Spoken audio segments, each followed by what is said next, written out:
আসসালামু আলাইকুম, কেমন আছেন সবাই? আশা করি অনেক ভালো আছেন। আজ আপনাদের সাথে কথা বলতে চলেছি ভিভো Y22s ফোনটি নিয়ে। অবশেষে আমাদের বাংলাদেশ মার্কেটে লঞ্চ হয়ে গেল ভিভো Y22s এই ফোনটি। এই ফোনটির প্রাইস রাখা হয়েছে 6 জিবি র্যাম এবং 128 জিবি স্টোরেজের 21,999 টাকা। এই 21,999 টাকার ভিতরে ভিভো Y22s কেমন হবে সেসব বিষয়ে আলোচনা করা হবে এই ভিডিওতে। পুরো ভিডিও জুড়ে আমি রাজীব, আপনারা দেখছেন আপনাদের YouTube channel techs Bengali Bangla. তো এখনও যারা এই চ্যানেলটি সাবস্ক্রাইব করেননি অবশ্যই চ্যানেলটি সাবস্ক্রাইব করবেন এবং ভিডিওটি যদি ভালো লেগে থাকে লাইক করবেন। তো চলুন বেশি কথা না বলে আজকের ভিডিও শুরু করি। নামাজ বাদ দিও না বন্ধু, এপারের চেয়ে ওপারের জীবন বেশি সুন্দর। প্রথমে কথা বলা যাক এই ফোনটির ডিজাইন এবং বিল্ড কোয়ালিটি নিয়ে। এই ফোনটির ডিজাইন এবং বিল্ড কোয়ালিটিতে ব্যবহার করা হয়েছে পলিকার্বনেট প্লাস্টিক বডি।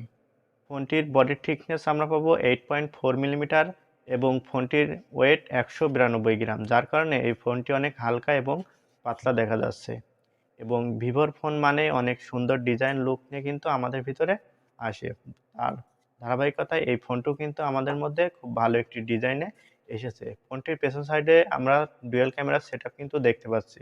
ফোনটির ডাইন সাইডে ব্যবহার করা হয়েছে সাইড মাউন্টেড ফিঙ্গারপ্রিন্ট সেন্সর এবং ফোনটির উপর সাইডে আমরা দেখতে পাচ্ছি সিম ট্রে, যেখানে আমরা একই সাথে দুটি সিম এবং এক্সট্রা মেমোরি কার্ড ব্যবহার করার সুবিধাও কিন্তু পাবো।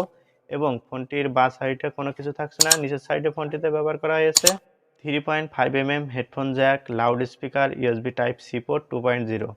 ভিভো Y22s এই ফোনটির ডিসপ্লে সেকশনে ব্যবহার করা হয়েছে 6.5 ইঞ্চি আইপিএস এলসিডি প্যানেলের এইচডি প্লাস ডিসপ্লে, যার রেজুলেশন আমরা পাবো 720x1612 পিক্সেল এবং এই ডিসপ্লের পিপিআই আমরা পাবো 270 ডেনসিটি। ফোনটি যেহেতু আমাদের ভিতরে 22,000 টাকার ভিতরে এসেছে, এখানে ফুল এইচডি প্লাস ডিসপ্লে দিলে ভালোই হতো। এখানে শুধু এইচডি প্লাস ডিসপ্লে মেনে নেওয়া যায় না। ফোনটিতে ব্যবহার করা হয়েছে ডুয়াল ক্যামেরা সেটআপ, যার মেন সেন্সরটি আমরা পাবো 50 মেগাপিক্সেল এবং 2 মেগাপিক্সেলের আরও একটি সেন্সর। এখানে 8 মেগাপিক্সেলের একটি আলট্রা ওয়াইড অ্যাঙ্গেল লেন্স দিলে আরও বেশি ভালো হতো। যেহেতু বাজেটটা 20,000 টাকার উপরে, এই 22,000 টাকার ভিতরে কিন্তু এই ফোনটিতে আমরা আলট্রা ওয়াইড অ্যাঙ্গেল লেন্স আশাই করতে পারি। এই 50 মেগাপিক্সেল ক্যামেরার অ্যাপারচার আমরা পাচ্ছি f1.8 এবং সাথে আমরা dual LED flash, macro lens ইত্যাদি আরও অনেক ফিচার কিন্তু পেয়ে যাব।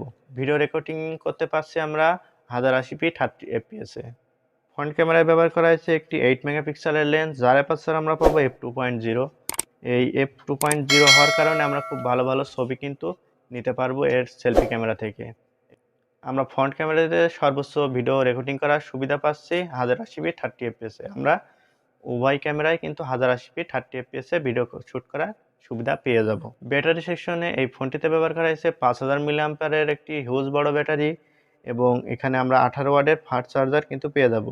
কোম্পানি দাবি করছে 70% চার্জ করতে অনলি 70 মিনিট টাইম লাগবে এবং এই ফোনটিতে আমরা কিন্তু রিভার্স চার্জিংয়েরও সুবিধা পেয়ে যাচ্ছি। যেহেতু এই ফোনটিতে আমরা অ্যান্ড্রয়েড 12 পাবো এবং ভিভোর নিজস্ব ইউআইও কিন্তু আমরা পাচ্ছি ফান্টাস ওএস 12, যার কারণে অনেক ভালো একটি স্মুথ ভাব কিন্তু আমরা এই ফোনটি থেকে পেয়ে যাব। ফোনটির চিপসেটে ব্যবহার করা হয়েছে কোয়ালকম স্ন্যাপড্রাগনের 680 চিপসেট। এটি মূলত 6 nm টেকনোলজিতে বেস্ট করে তৈরি চিপসেট। এই চিপসেটটি দিয়ে আমরা মোটামুটি ভালো লেভেলের কিন্তু গেম খেলতে পারবো। ফ্রি ফায়ারের মতন গেম কিন্তু অনায়াসে খেলা যাবে এই ফোনটিতে এবং এই ফোনটিতে পাবজি খেলতে গেলে অনেকটাই ঝামেলার মধ্যে পড়তে হবে, কারণ এই যে কোয়ালকম স্ন্যাপড্রাগনের 680 চিপসেটটি তেমন পাওয়ারফুল একটি চিপসেট না, মোটামুটি হ্যান্ডেল করতে পারে এই চিপসেটটি। সিপিইউতে ব্যবহার করা হয়েছে অক্টোকর, যার ক্লক স্পিড আমরা পাবো 2.4 গিগাহার্টজ। এটুকু ভালো দেখে আমরা এখানে 2.4 গিগাহার্টজ যুক্ত একটি সিপিইউ পেয়ে যাচ্ছে। এবং জিপিইউতে ব্যবহার করা হয়েছে অ্যাড্রিনো 610। ফোনটিতে 6 জিবি র্যামের সাথে কোয়ালকম স্ন্যাপড্রাগনের 680 চিপসেটটি খুব ভালো একটি পারফরমেন্স কিন্তু দিতে পারবে এই ফোনটি। এবং এই ফোনটি আমরা স্টোরেজ সলিউশন পাবো 128 জিবি। এখানে আমরা মাইক্রো এসডি কার্ডের স্লট পাচ্ছি, যেখানে ডেডিকেটেড স্লট ব্যবহার করা হয়েছে, যার জন্য একই সাথে দুটি সিম এবং এক্সট্রা মেমোরি কার্ড আমরা ব্যবহার করার সুবিধা পাচ্ছি এই ফোনটিতে। সবাই ভালো থাকবেন, সুস্থ থাকবেন, আল্লাহ হাফেজ।